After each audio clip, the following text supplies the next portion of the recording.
There certainly will be personal fallout from the recent announcement that Justin Trudeau and his wife, Sophie Gregoire Trudeau, are separating. But what will the political fallout be? Hello, everyone. I'm Adrienne BATRA. Joining me is Liberal strategist and former Deputy Chief of Staff to Bill Morneau, Sharan Kaur. And Sharan, of course, you used to work on Parliament Hill. You worked within this government.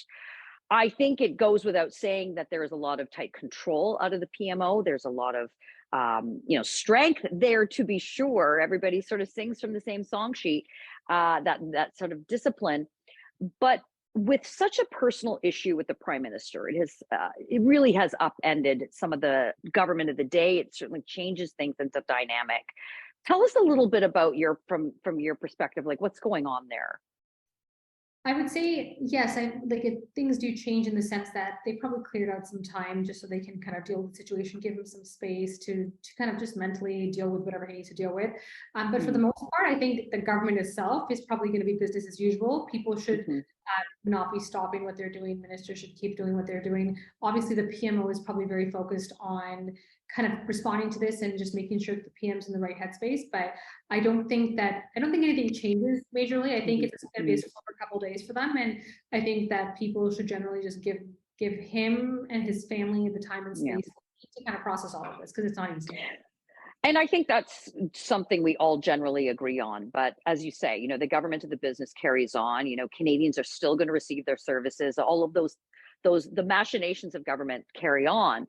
How does the caucus, the Liberal caucus, for example, sort of manage this? I mean, I think there's been a general consensus that the Prime Minister has been a bit, defeated, certainly in the last couple of years. There's a fatigue setting in a little bit. They had a cabinet shuffle, which really didn't do much.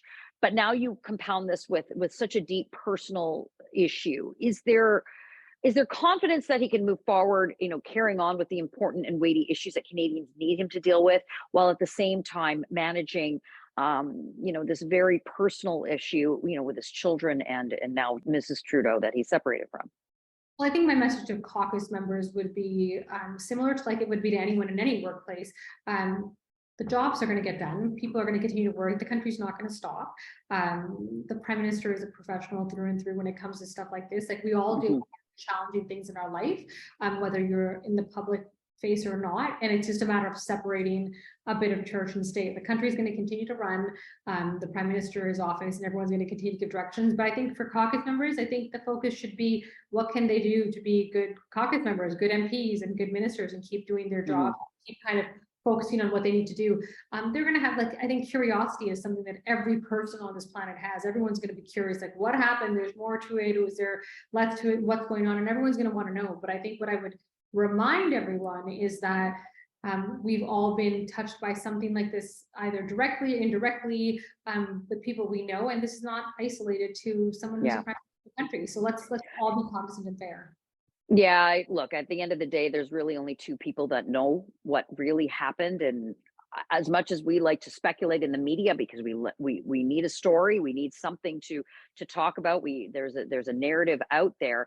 I don't think that that's going to emerge just yet. I feel there will be something, and how it will come about is yet to be known. But that all said, there is sort of a very polarizing political figure is Justin Trudeau, but there is something within this situation that makes him very relatable, very human. I mean, because too many Canadians have gone through this, but they don't have to do it in the public eye, Sharan. So it's a very different perspective. So are we going to see anything change from Mr. Trudeau in terms of like his public appearances?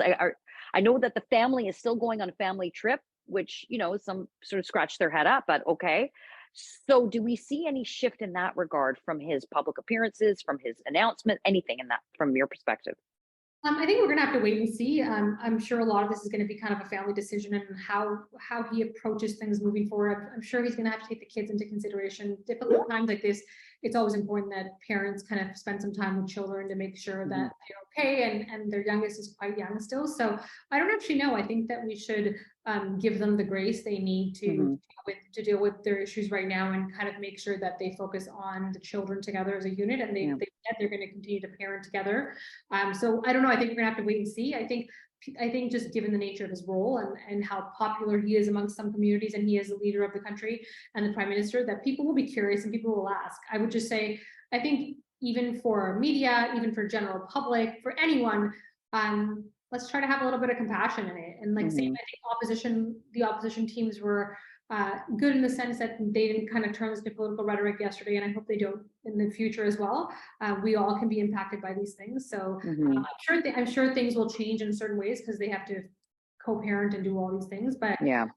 I would give them the grace to figure it out. I want to sort of end on that with respect to how the opposition party has, all the parties have dealt with it thus far, and then moving forward. I think that there is going to be this grace period, but I think it's so. Look, the opposition parties have a role. They have a job to do on behalf of Canadians as well, and that's to hold this government accountable. And sometimes that gets very contentious, but I don't think it has gotten to the point of personal. From your perspective, how have the opposition leaders managed it thus far? And look, some caucus members are easier to manage than others. We know that there will be a gaffe inevitably. How does that play out? Well, I think that people generally right now at this stage have been respectful, kind of letting it be. And I think that what caucus members on opposing sides, and even in the general public need to remember, is that we live in a time where social media is very visceral and it's a dark, evil place where people feel free to say a lot of things that can be hurtful and mean. And we've got children involved who are of an age who have access to social media and all these things. So I think that people, you're like, I saw yesterday, I saw some pretty vile things being said online by people who, quite frankly, shouldn't actually be allowed to post things like that online. And I hope that doesn't continue. And I don't think opposition teams will do that. You know what, in politics, everything is often fair game, but I do think that when it comes to someone's family, most politicians are reasonable on not making those attacks. So I think we're going to see everyone play nice for now, and I hope that I don't have to bite my words on that later. Well, I certainly believe that there is going to be far much more on this story yet to come. Go to thetorontosун.com, hit that subscribe button. You're going to find coverage on stories like this and others you will not find anywhere else.